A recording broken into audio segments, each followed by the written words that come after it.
actually, for many of the Sahaba, they considered that the lowest level. And the high level of brotherhood is ithar, that you give preference to your brother over yourself. So I wanted to illustrate ithar with a story. It's a soundly transmitted story. It's not a weak story. And it is in the context of the Battle of Al-Yarmouk, where the Muslimin fought the Byzantines at that time.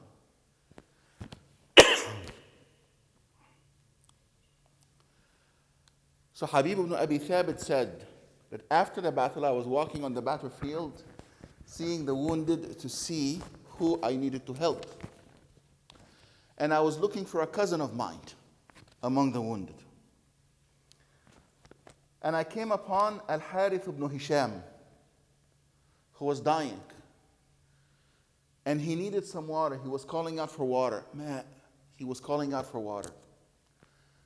So I brought him some water. As I'm about to give him the water, next to him, there was Akrim ibn Abi Jahl. That is the son of Abu Jahl, who became Muslim only after the conquest of Mecca, but was one of the best Muslims after that, and he was a general. And he was next to him, looking at the water.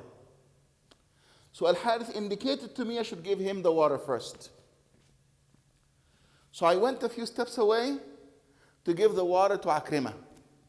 And when I was about to give the water to Akrimah, there was Ayyash ibn Abi Rabi'ah, not far from there, looking at the water.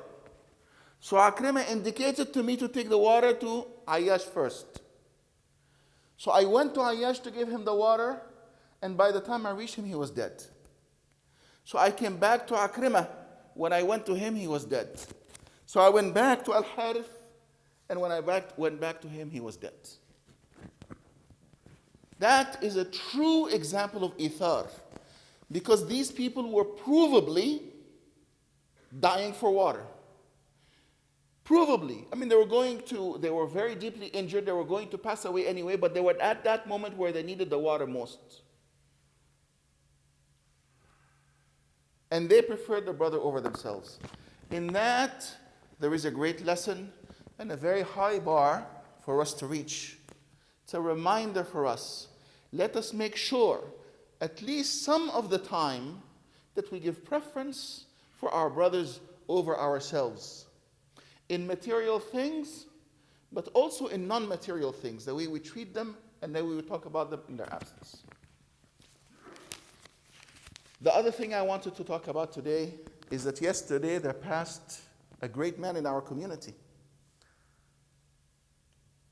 Tariq al-Qadri was a co-founder of the Muslim Legal Fund of America and Pure Hands humanitarian relief organization, and he passed away. He had been sick in complications from COVID. Inna lillahi wa inna ilayhi raji'un. There will be a janazah today. If my information is correct, it will be at IANT after Salat al-Dhuhr. And there will be aza the next day at the Mass Center, inshallah. I don't remember the exact time, but it's in the evening, 6 to 7 if I remember correctly, but I'm not 100% sure. But this is a person with whom I have dealt personally. And I've had the opportunity, because I'm in the same field as he is, Baytul Mal and Pure Hands. So we dealt at the level of humanitarian relief. And we also dealt at the level of Muslim Legal Fund of America. And I can tell you that this man was a visionary. And this man had ideas for the growth of the Muslim community. Inna lillahi wa inna ilayhi raji'un. We remember the best in our own. We ask Allah subhanahu wa ta'ala to elevate him very, very high.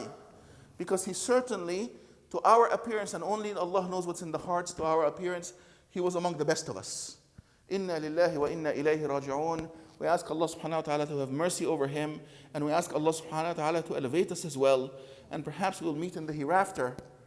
And may Allah subhanahu wa ta'ala give fruit to the work that he was doing in dunya past his death. Inna lillahi wa inna ilayhi raji'un. Wassalamu alaikum wa rahmatullahi wa barakatuh.